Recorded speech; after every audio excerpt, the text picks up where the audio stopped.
Thank you, Mr. President. I ask unanimous consent to vitiate the quorum call. Without objection. Thank you, Mr. President.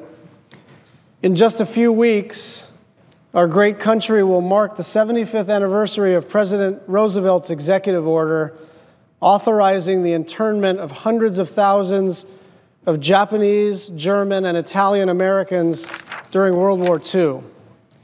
They were rounded up with their families and held behind barbed wire like war criminals.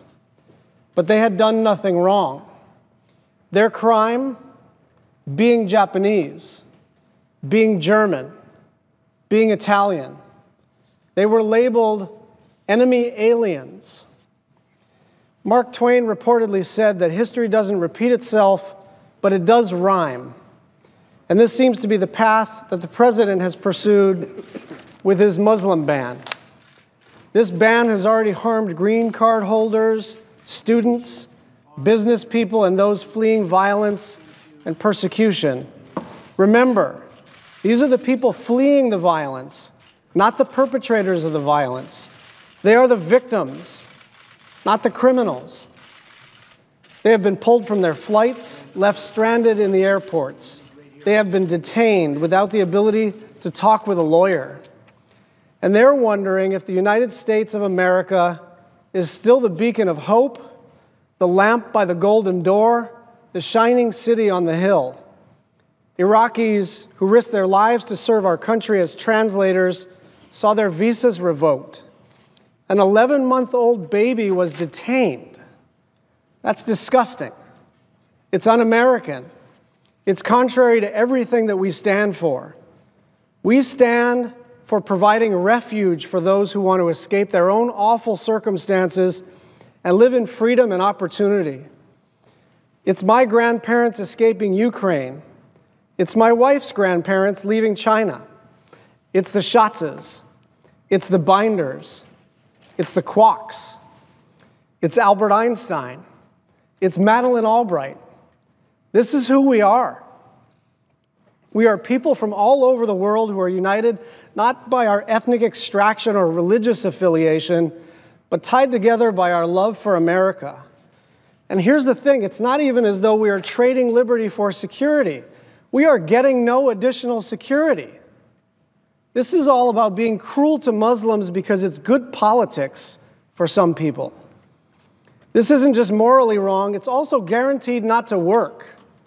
This ban is just ridiculous as a homeland security measure. First, 0 people from the countries on the ban list have been involved in terrorist attacks in America. 0 people from the countries on the ban list have been involved in terrorist attacks on America. It's almost as though the criteria for picking the countries is something other than the threat of terrorism. Second, this ban has the potential to strengthen violent extremist groups.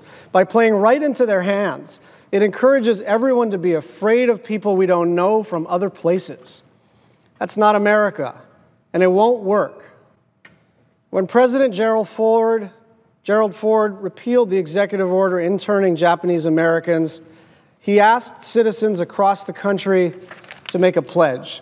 He said, and I quote, "I call upon the American people to affirm with me this American promise, that we have learned from the tragedy of that long ago experience forever to treasure liberty and justice for each individual American, and resolve that this kind of action shall never again be repeated." That promise is being broken. It's broken for the American who came to this country as a lost boy from Sudan and who now can't see his family. It's broken for the American married to an Iranian who the government is splitting from her husband.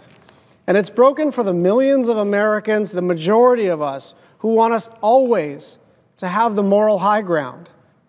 The world is watching. History is watching. And we have to ask ourselves, what do they see? Do they see Lady Liberty? Or do they see something darker? The choice is ours. We can fix this. And we start by following the wise words of Fred Korematsu, an outspoken voice against Japanese internment and an American hero whose birthday is today, 98 years old. He said, "Protest, but not with violence, and don't be afraid to speak up." Today, I call on every member of the United States Senate to follow Mr. Korematsu's advice. Speak up and stand against this ban and fight chaos and paranoia as official government policy.